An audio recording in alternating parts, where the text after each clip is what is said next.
Hey everybody, welcome back. This is TJ with Captain Dunsel's Captain's Vlog, coming back with Act 2 of Living Nightmare, my Captain's Log first mission.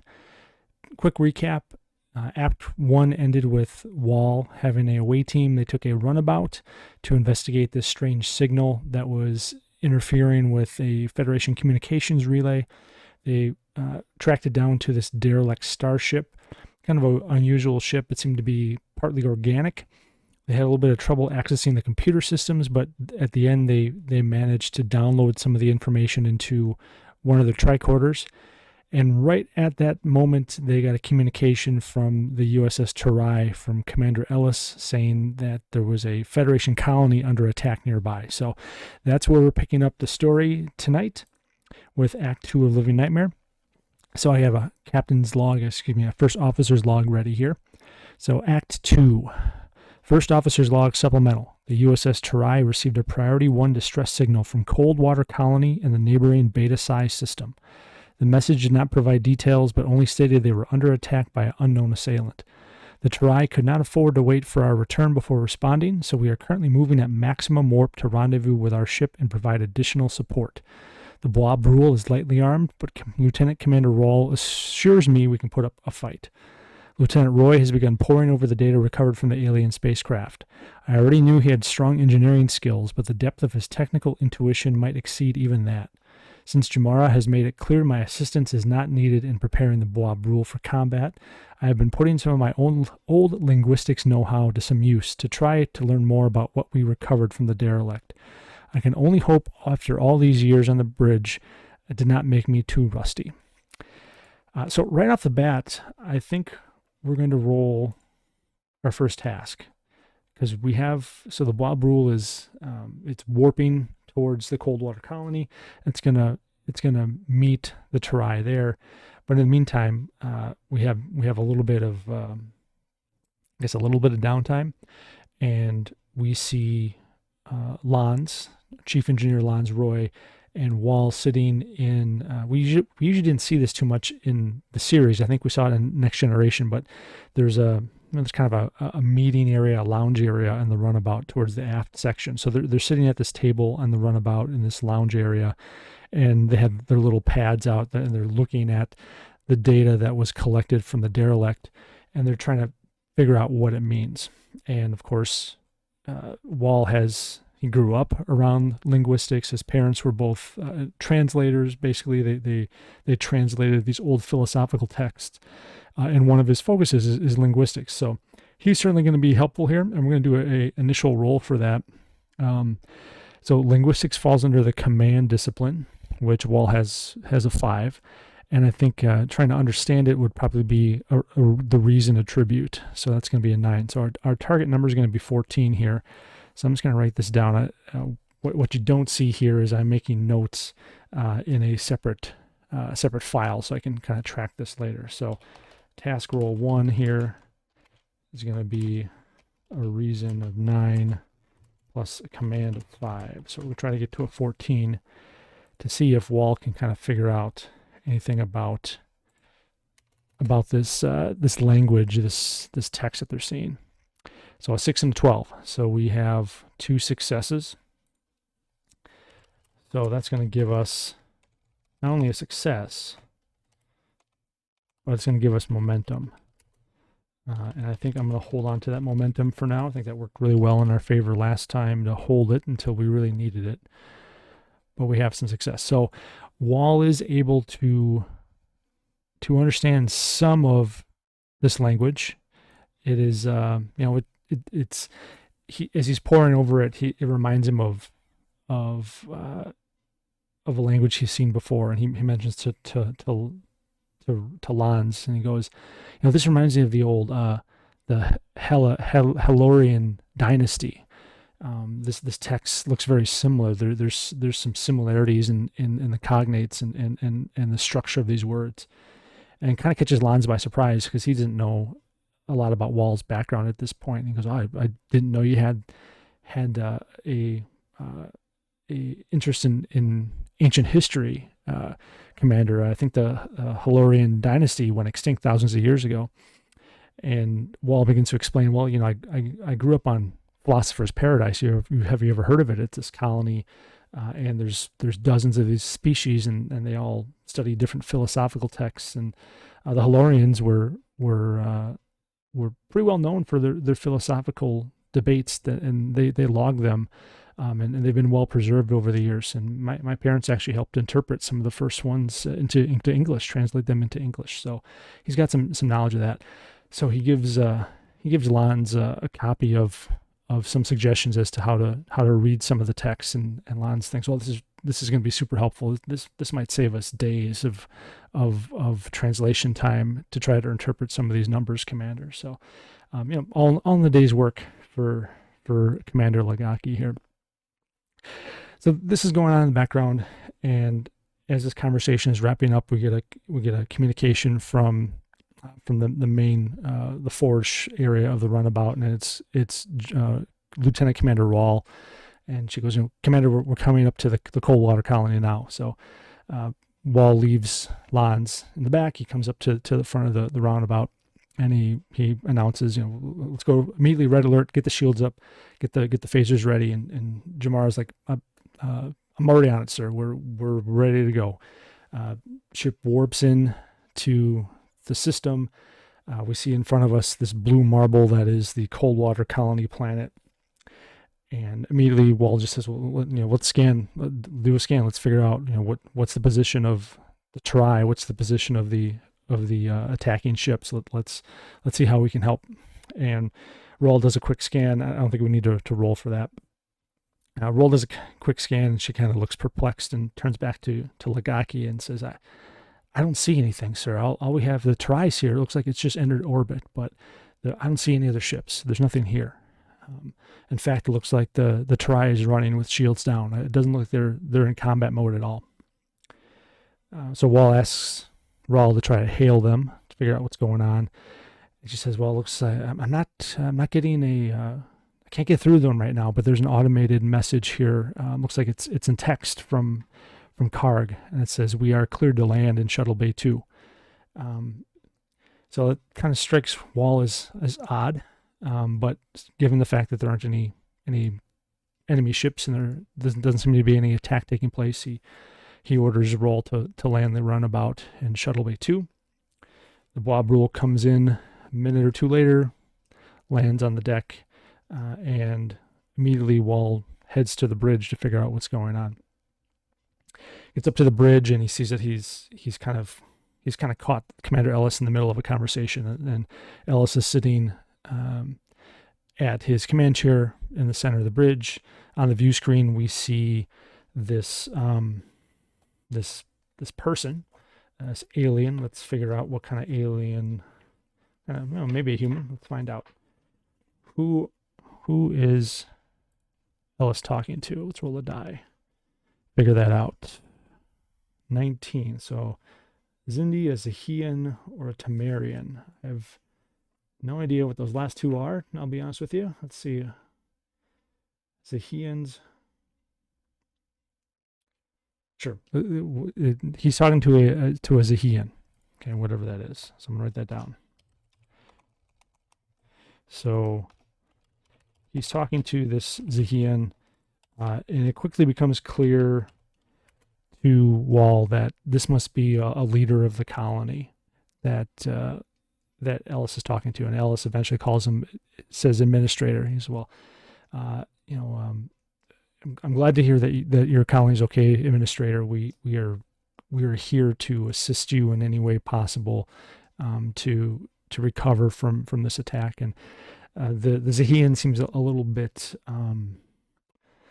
maybe embarrassed, and he finally says, I'm really sorry, Captain.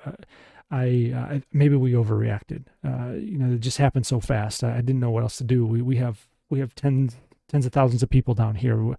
I didn't know. I didn't even honestly know if you guys would show up in time. And Ellis goes, that's what we're here for, administrator. And I'd rather you call and it not be an emergency than the other way around. So let's just work on recovery.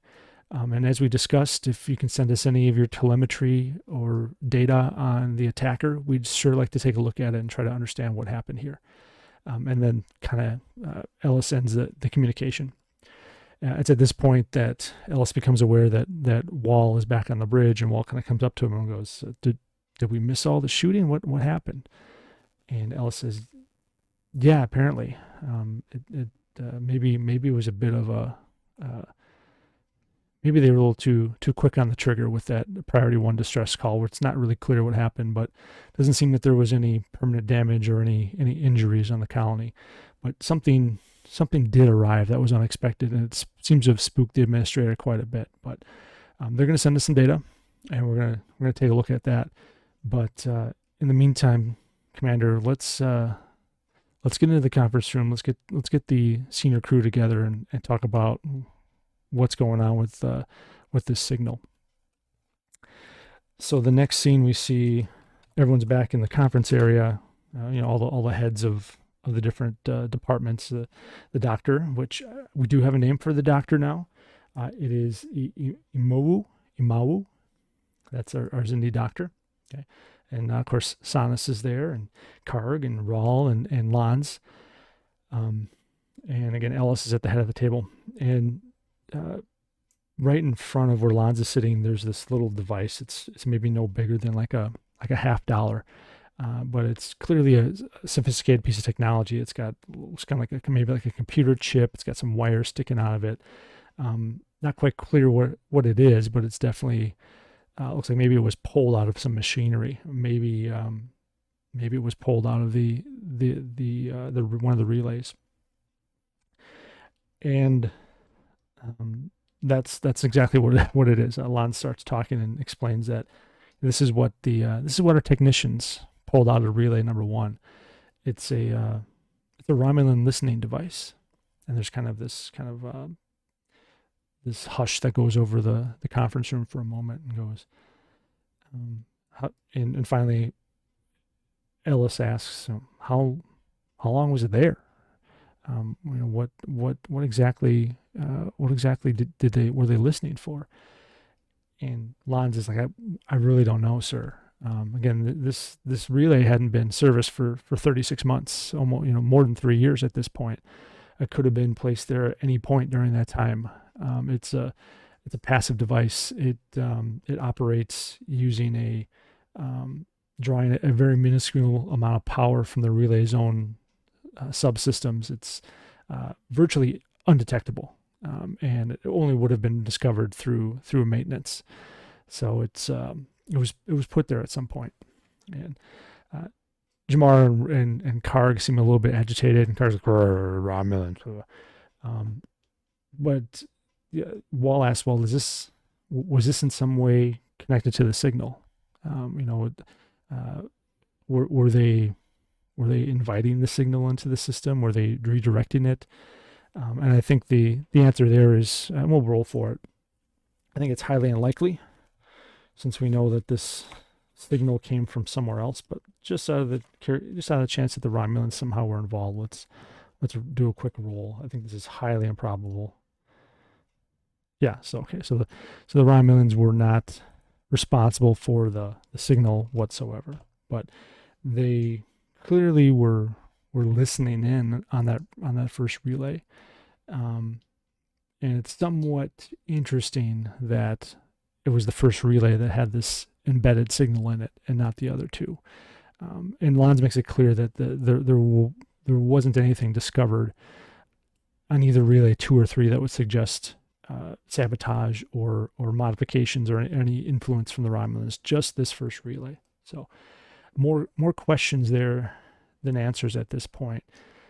But now we know that there is some sort of Romulan influence or interference going on in the system that we have to deal with. So Ellis is like, well, let's consider what that means, and let's consider our options. And Roll's like, well, we should report this to Starfleet immediately. The Romulans are spying on us. And Ellis kind of tempers that, and Wall backs him up. They both agree that, we don't know when this was placed yet. It could have been placed prior to the Romulans entering the Dominion War. This might be like a leftover piece of technology. So we don't want to accuse the Romulans of any anything that may may affect the current relationship, right? Until we know more, and that seems to agitate Rawl because again, I think this kind of mirrors the conversation she had with Wall back on the derelict ship, where she was ready to shut down the signal. And he's like, no, we don't want to do it. And in fact, she brings it up. She goes, well, this is just like the signal on the ship, Commander. I can't believe we let it persist. We should shut that down, especially if the Romulans are aware of it. This is a huge issue, huge security issue if they were to know about that ship. And Ellis turns to Wall and says, well, yeah, let's talk about that ship. What do we know about it at this point? And so Wall again goes through what they discovered while they were there. Explains the download and explains how they have kind of a very basic, very, very rudimentary understanding of what the language is. And he turns to Lons and goes, I like Lieutenant Roy to speak a little bit more about what he and his technicians have discovered so far about the data. And so Roy speaks up, and he starts talking about what they found, and says, we don't have a lot of answers at the moment. We don't know who made this thing or where it came from, but we have found a series of codings of measurements that appear to relate to probably like a time index, and a time index that is slowly counting up from some point of some 0 point. And based upon what we found so far, we think that 0 point was probably when the ship went into its current low power mode. And if we're reading the numbers correctly, the ship has been in this low power mode for more than 2 millennia. And again, there's kind of this sense of awe and amazement that goes around the room. And Takechik's like, that thing's been out there for 2 millennia. How do we not see it before? Wall explains, well, this area, we're at the edges of Federation space. This hasn't been well explored. The system that the derelict is currently located in, which, do we have a name for it? I feel like we had a name for it. The Zeta Omicron system. There aren't any habitable planets. There's really not much there, so there hasn't been a huge effort to survey it. And this thing's just kind of floating out among this asteroid belt. It could be very easily overlooked unless you knew what to look for. So it explains why it's there, but it doesn't explains how it was missed, but it doesn't necessarily explain why it's there. The data also gives some more information about, again, it seems to be some sort of metallo-organic construction, where living tissue bonded with this ship's superstructure. Although the exact reasons as to why it was built this way is unclear. It's again ammonia-based life form. He's like, well, I did share the data with the doctor as well. I felt like her input, this being a biological system, and I shared it with Lieutenant Sanas and asked her exobiologist to take a closer look at it too. So we're still reviewing a lot of that data, but it definitely is a very unusual ship, sir. Then the doctor, Iwogu, Iwau, is that Imowu? Excuse me, I'm gonna get that wrong. Imawu speaks up and goes, this kind of reminds me of the whole Tin Man situation that the Enterprise D went through. And Ellis goes, the Tin Man, Doctor? She says, well, yeah, a number of years ago, the Enterprise ran into a living ship. It was codenamed Tin Man. Later, they learned it was called itself Gamtu. The Romulans were also involved in that, interesting enough, but the ships certainly are not the same based upon the data we've seen so far, but the organic components are certainly curious. There are certainly some advantages to organic components to a starship: self-repair abilities, quicker reaction times, the ability to to think independently of its captain and crew, or work synergistically with them. Certainly, the Federation's never really considered that, due in large part to their ban on genetic modification, which would probably be required for this kind of starship construction. But it's easy to see why some other advanced species may choose to go that route. So Ellis kind of considers that. He goes, well, this is really very interesting, but what do we have any reason as to why it's sending out the signal? And Lon says, at this point, sir, we're not quite sure. We're not quite sure. And the doctor has one other thing to note here. Well, I'm gonna make a task roll to see if they're gonna being the GM. There's one other thing that I want to see if the doctor might pick up on. So let's do a task roll for that. And what it's going to be again? So it's going to be a ship here. We're going to do definitely going to be medicine. And should it be? I think it's going to be computers and medicine, because she's going to be interpreting the data that was received from the ship. So we're going to do a computer medicine roll, and we'll see if we can glean any more data. Okay, so we do get a success there. So I'm going to write that down so the doctor, having looked over the data, has discovered something else embedded in information. Perfect. So the doctor continues and goes, well, there's one other thing, Captain. Poring over the data, I was looking at some of the signal. Looking at the way the signal is cycling, it seems to be happening at every time it goes through a cycle. It's not what's the word I'm looking for. It's asymmetric, but repeatable. It seems to fluctuate, but at regular predictable intervals. And I had to rack my brain for a while, because I know I've seen that kind of signal before. And it finally hit me that it reminded me a lot of the signals that we interpret from the brain during deep sleep cycles, what you humans call REM sleep.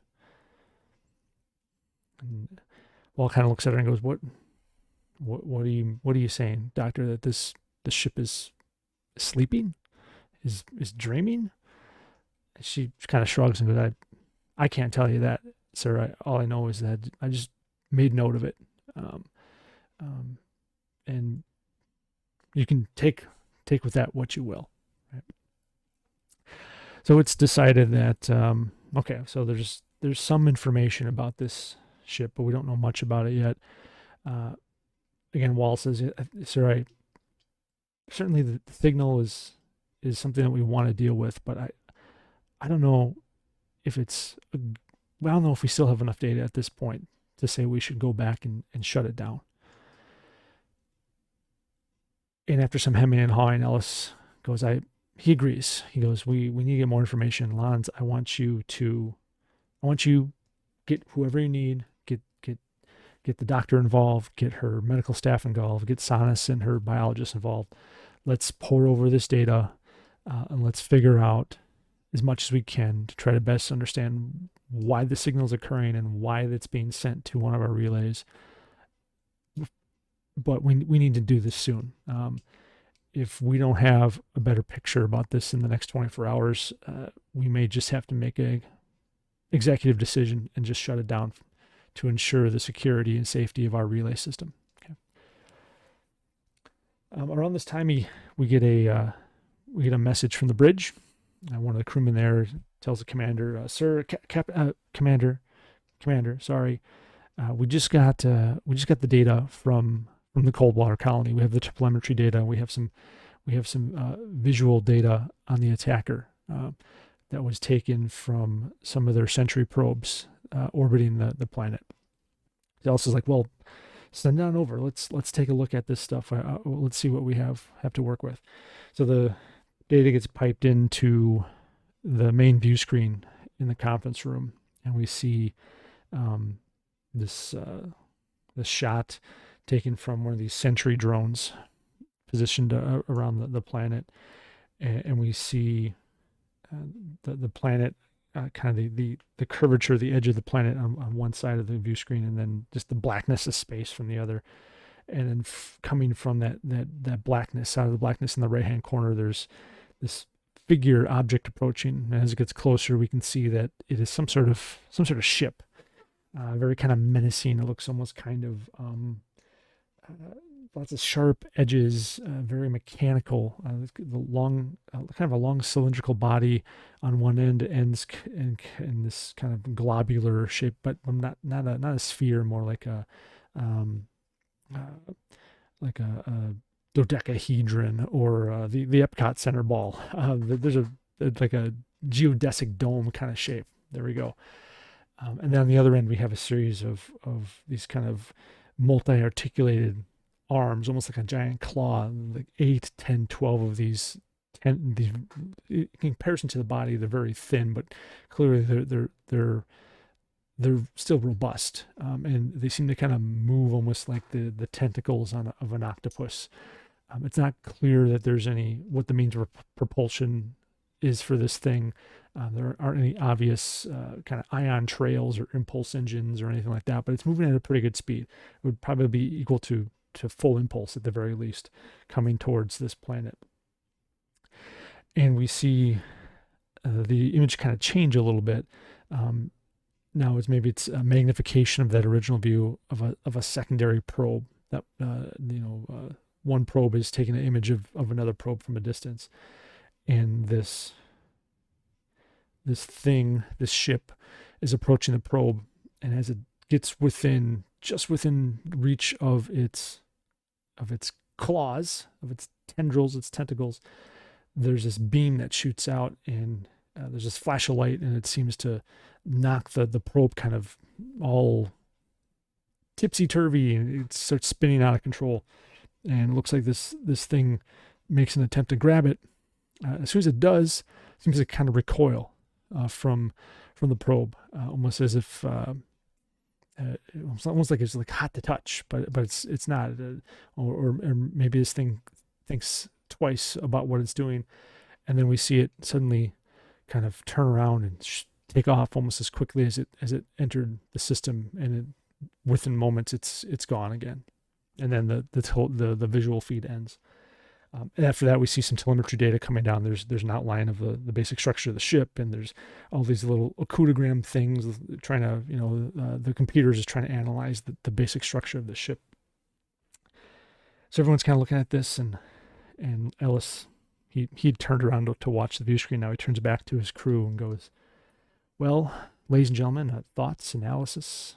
What is this thing?" And Card goes, like he kind of grunts.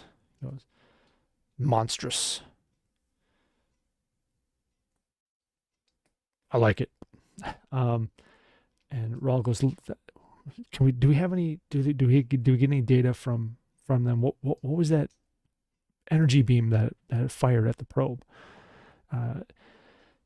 And Lanz is already. He's got the data going across his pad. He goes, "It looks like, according to this, it was a kinetic cutting beam of some sort. Looks like it disabled the probe, but didn't actually destroy it. Our technician's already working on it. It looks like it is serviceable."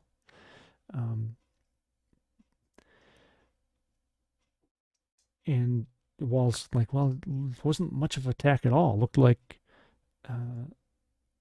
this thing, as soon as it grabbed the probe, changed its mind and just left. Maybe it was a mistake? Did they target the wrong planet? Were these just some really inept raiders?" And Roll goes, never seen a raider vessel like that. Much too large. Wouldn't do well for hit and run attacks. That's for sure. And again, the doctor kind of pipes up and goes, the shape is strange. It reminds me of like a virus. And Ellis goes, a virus, doctor, a virus. Yeah, what you would call a phage, a bacteriophage. This the structure, it's odd, much like the sleep pattern in the derelict ship. It's just it resembles it. Not saying it is, but it's strange, interesting. So,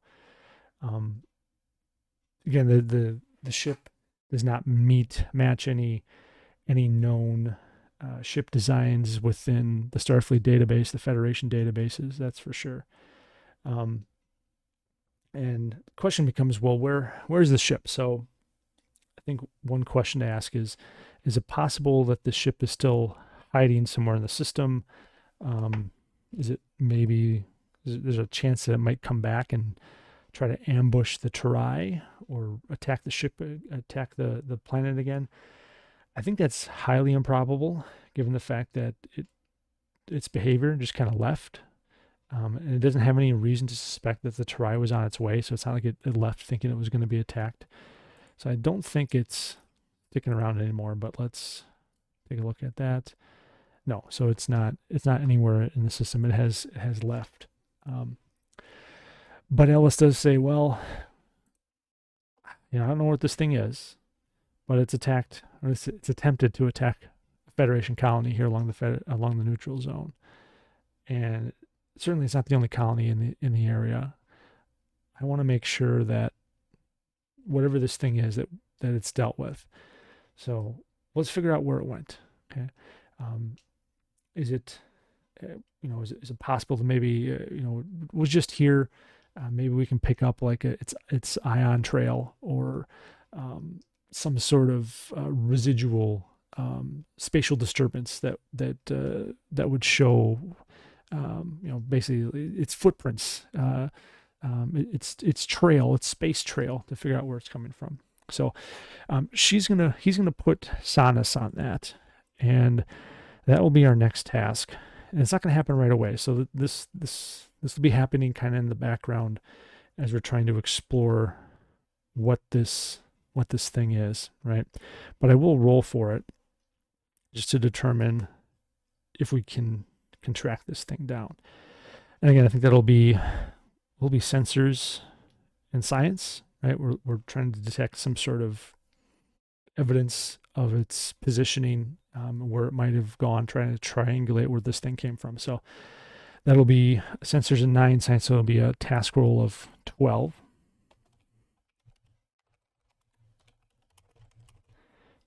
Okay, so we got sensors 9, science 3. It's gonna be a 12. I roll 2 dice. We still have our momentum. Yeah, perfect. Okay, so we got 2 successes. We're good to go.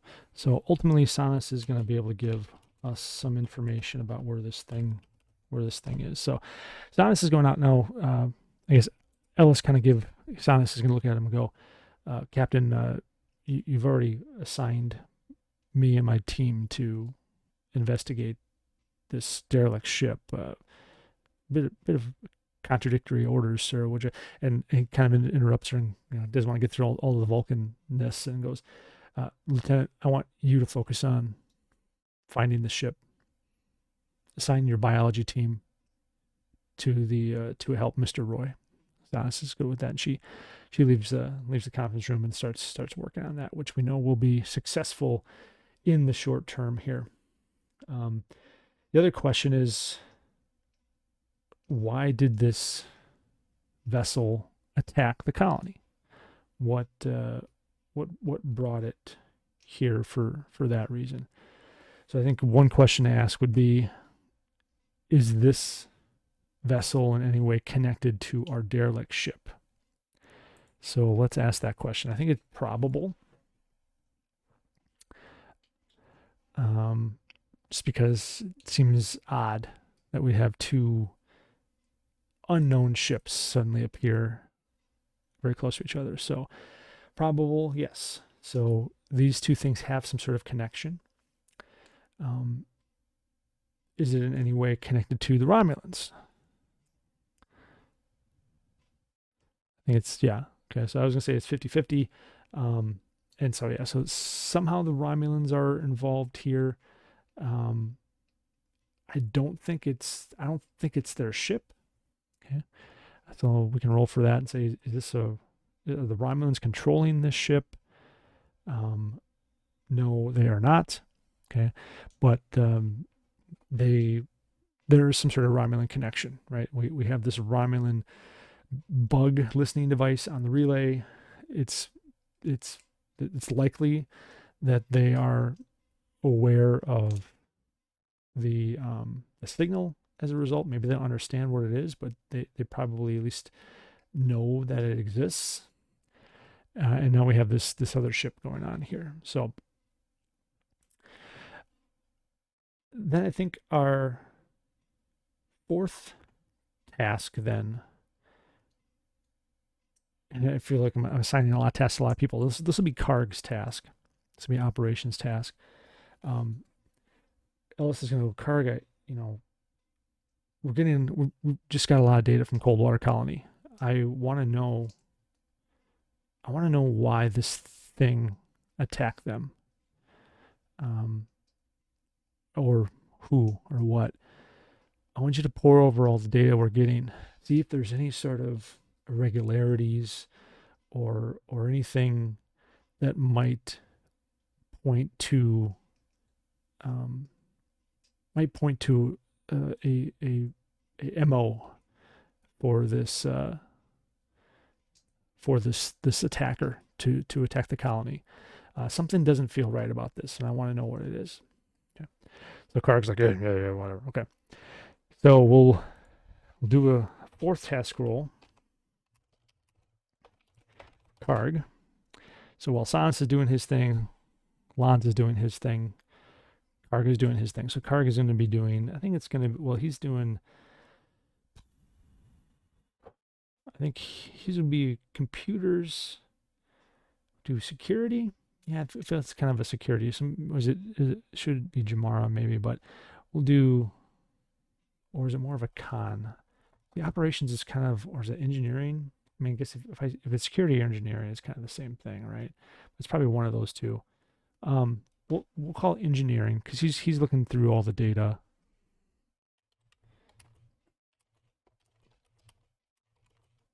Try to find something. So let's see if Karg can find anything in the data. He does not. So unfortunately, he's going to fail that task. So there's nothing in the data that Karg can find that seems untoward. It's normal communications traffic, normal shipping lane schedules, freighters. There isn't anything unusual. Like there weren't any unusual shipments being delivered that were kind of high quality or rare goods that maybe a pirate would want to obtain. There isn't anything out of the ordinary. It seems like it was a pretty normal day, normal week for the colony up until they got attacked by this thing. So Karg doesn't come up with much, but around the same time, Sanus comes back to the captain, and I think by this point we're out of the conference room. Wall and Ellis are back on the bridge, and Sanus approaches them from her science station and goes, "Commander, I think I found something. It looks like we've been able to track this vessel. It's looks like it's the next." Looks like it's not too far outside the edge of the system here. I think we could intercept it if we make haste now at warp 5. And but it does look like it is on course to enter the. There's another system here. Let's name another system. Do a system name. The ship is on course to intercept the ZSI system. Okay, that makes sense. The neighboring ZSI system. Okay, so attacker heading to ZSI system. Okay, the attacker's heading to the ZSI system. It's going to be there in a matter of hours if the Terai does not intercept this thing first. Okay. So Ellis tells Karg, I want you to send a priority message to the colonists in the ZSI system. Let them know let them know to be on alert for any suspicious sensor signals or incoming ships. Let them know that we will be on our way and we will be making a unscheduled stop there to discuss this further. But have everyone be on alarm. And Karg goes, yeah, okay. So orders to Ketchik. Let's move. Let's get going. Warp 5, Warp 6. Let's intercept this thing as soon as possible. And let's go to yellow alert. We don't know what we're gonna run into when we get there, but we're gonna go after this thing. So they move maximum warp, and they're going to get into the ZSI system. Or head towards the ZSI system. They're going to intercept this thing before it gets to ZSI, and that's going to open up some combat, I think. So let's find out where that is, and that'll be kind of how we end this second act. I think we're flying through this act here. Where is combat in here?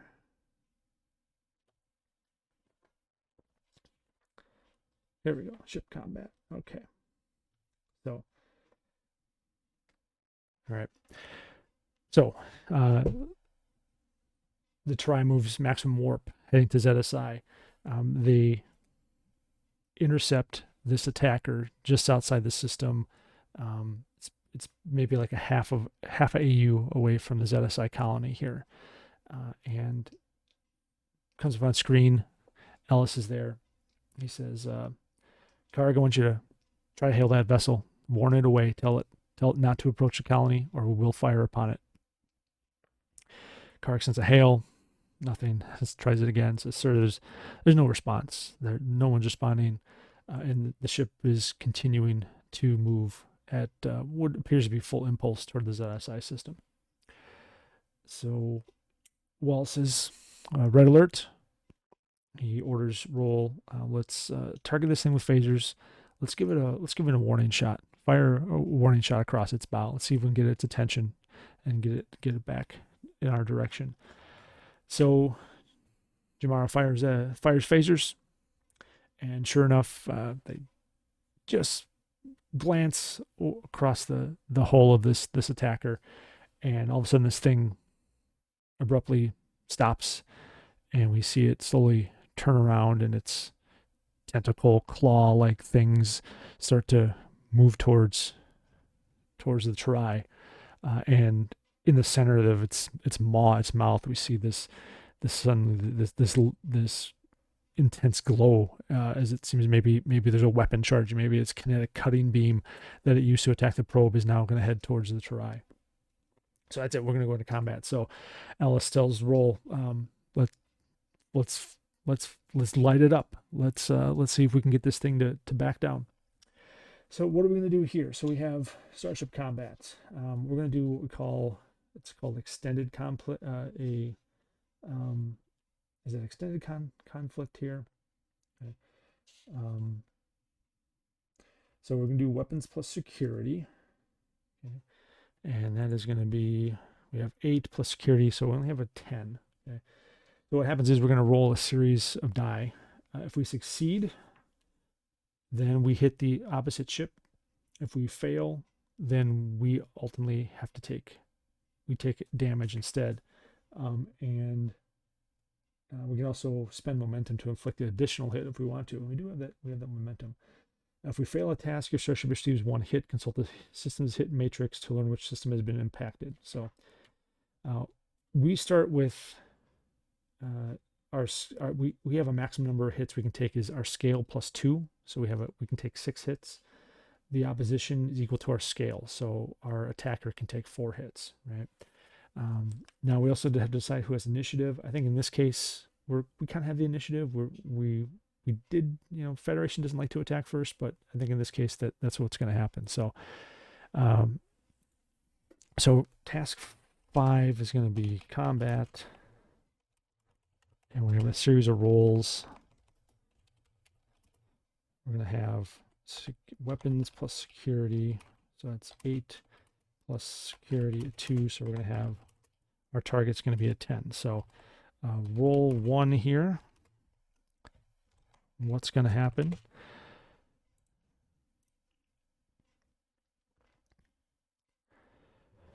Roll 1, we miss, so we take a hit.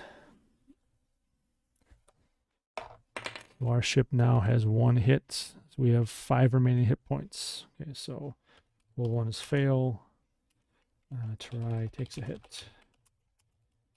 And we look at what kind of damage do we take.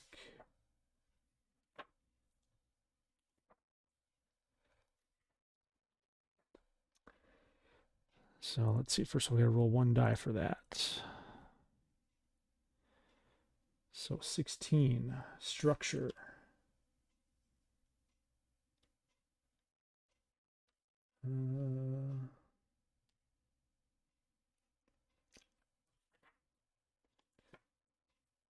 And then we go, let's see what kind of damage. Here's quick minor catch.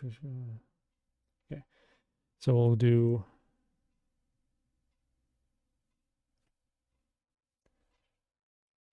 and decide how we do minor scratch.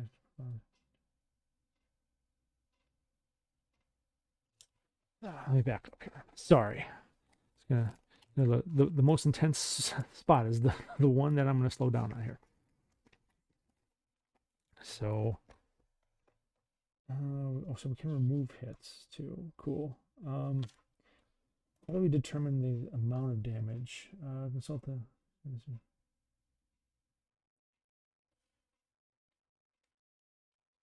I don't see how we determine how bad the. Oh, here we go. No, that's not it either. So there's a system hit matrix. So we hit the structure, but how much damage? How do we determine the extent of the damage?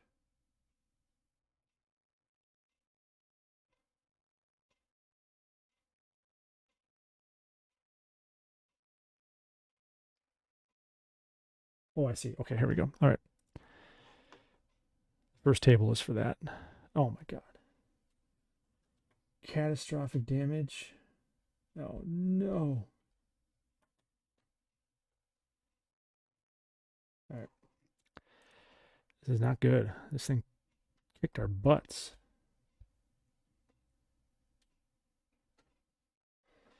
Okay, so we took.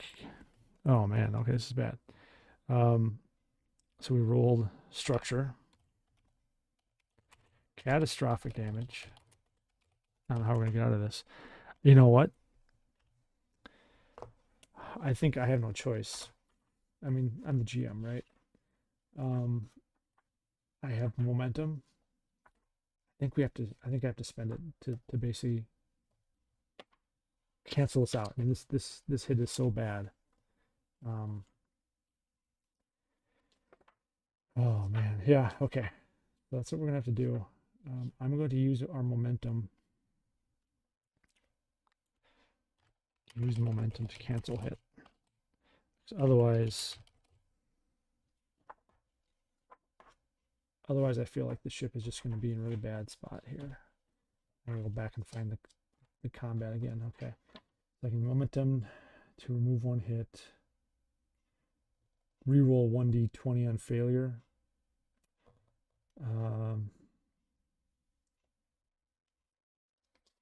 And can I remove the hit? Yeah, you know what? I'm just gonna say I can't. All right, so I'm just gonna immediately remove that because it was. I feel like it's really hard way to narrate out of a catastrophic hull failure.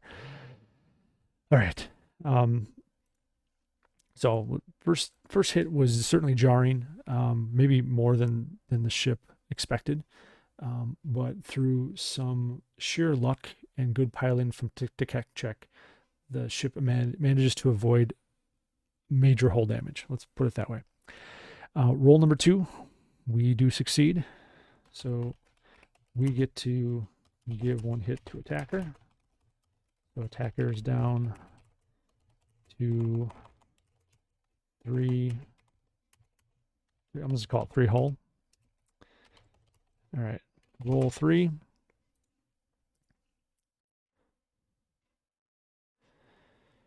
Ooh, double. Okay, we got the momentum again. I'm gonna hang on to it. So 2 successes. Give another hit to the attacker. I feel kind of bad. I feel like the first one, maybe should have held on to it, crippled the ship. Man, that could be a good narrative device. But now I feel like I'm so far deep into this, I can't go back. Let's see what happens. Okay. Maybe that was a bad GMing decision to take that hit away. I don't know. Another success. So yeah, that first one would have been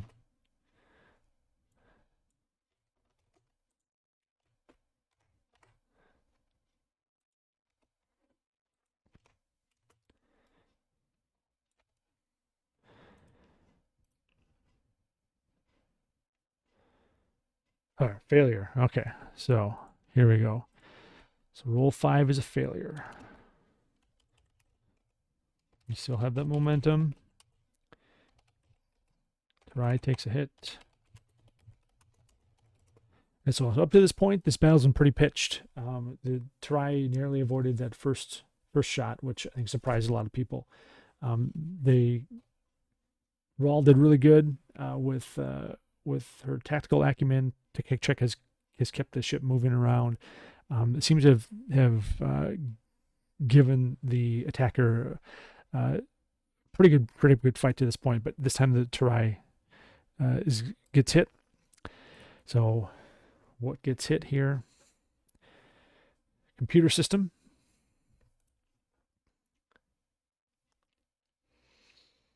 Moderate damage. Computer system is hit. Moderate damage.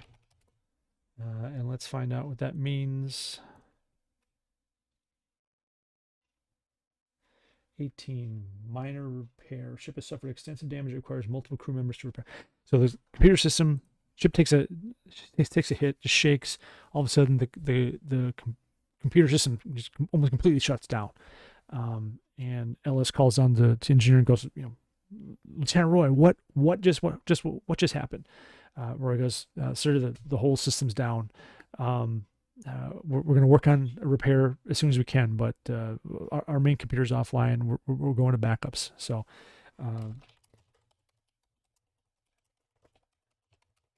I think that's going to complicate things a little bit, because I think for our next roll,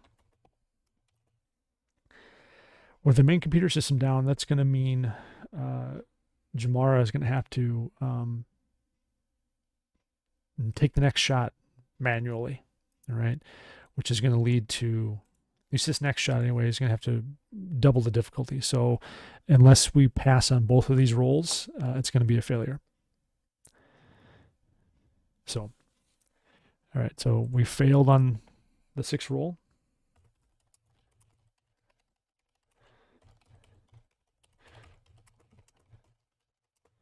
Yeah. So that's unfortunate. The Terai takes another hit.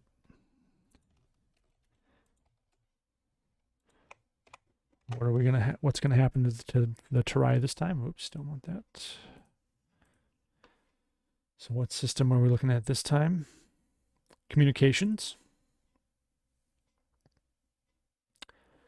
Another moderate damage. And this time we have a minor, well, that doesn't make any sense. Oh,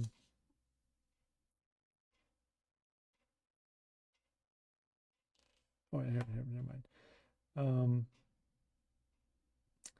Minor hole breach. Okay, fine. That's fine. All right. So the communications system takes a hit. Comms go down, and there's a minor hull breach.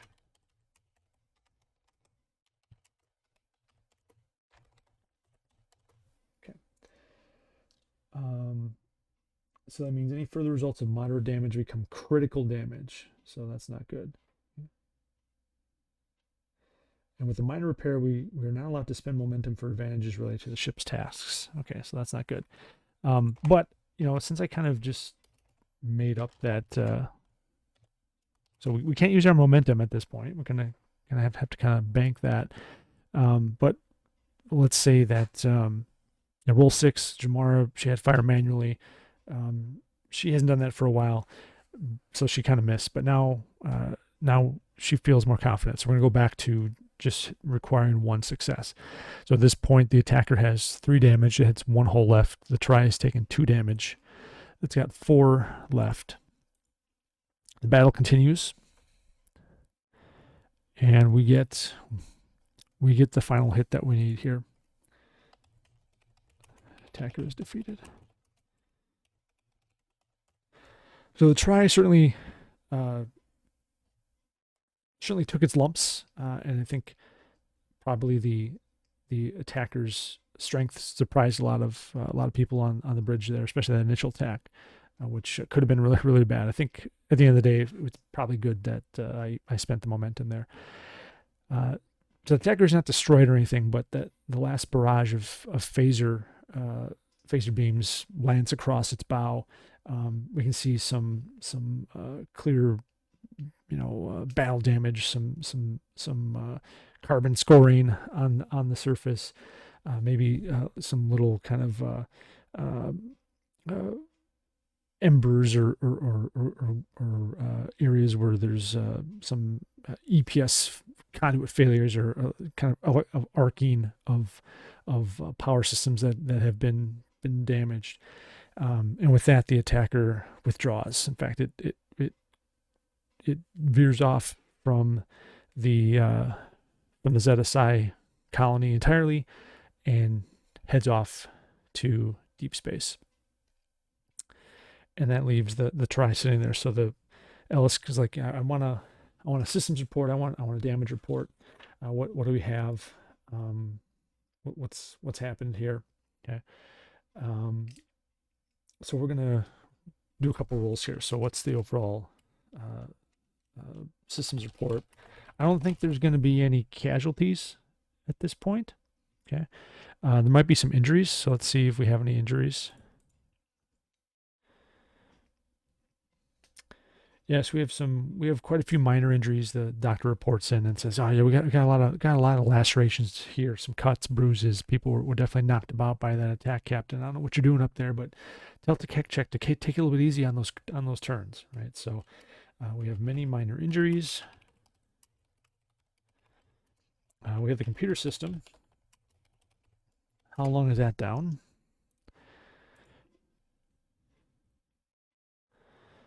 Lons expects it's going to take 48 hours. Ooh, 48 hours to bring it back up. That is not good. Comms system.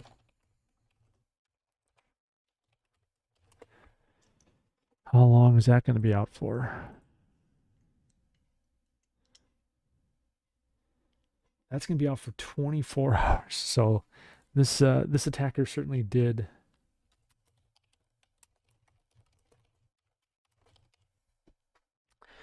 But you know what? I'm going to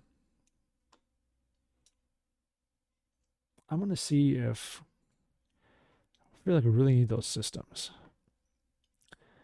I'm going to spend my momentum to cut those times in half. And I don't know if I can do that or not. I'm just making an arbitrary decision as the GM here. So I'm going to spend my momentum to reduce those times. Okay, get Lon's team on it. So Ellis is like, all right, Lon's, let's get this, get those systems back online as soon as possible. Let's table all the information about that derelict ship in the meantime, and let's figure out how we can get the ship back on. We can't do anything without our computers and our comm systems. Let's get those repaired, and let's get that sorted out. And Sanas, I want you to keep tracking. We already got all these checked off. Sanas, let's keep tracking that ship. I want to know where it's going. I want to know where it's headed next. If there's another colony, we need to be able to get our comm systems up and running as soon as possible to alert them, and we need to be ready to fight again if it comes down to it. So, and this really plays well into our total catastrophe, I guess. Man, maybe I should have done. Dang, that would have worked really well with that hull damage. Have that major catastrophe. I'm kind of regretting that decision now, but maybe we'll see what happens in the next go round, right? So the ship is sitting there, and kind of licking its wounds and deciding what's going to happen next. And Sanas is already starting to track the ship, and she says, "Sir, I am tracking that ship, but I'm also detecting another vessel." And Ella says, "Well, where is this vessel?"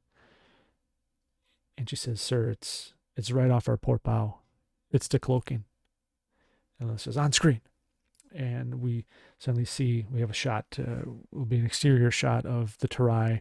We see some battle damage on it, and across from it, we get that the characteristic cloaking sound, and here we see a Romulan scout ship decloak just a few 100,000 kilometers off the port side of the Terai. And that is where we will end Act 2. And we'll figure out what the Romulans are doing here with the start of Act 3. So, wow, that went. That was exciting. That was fun.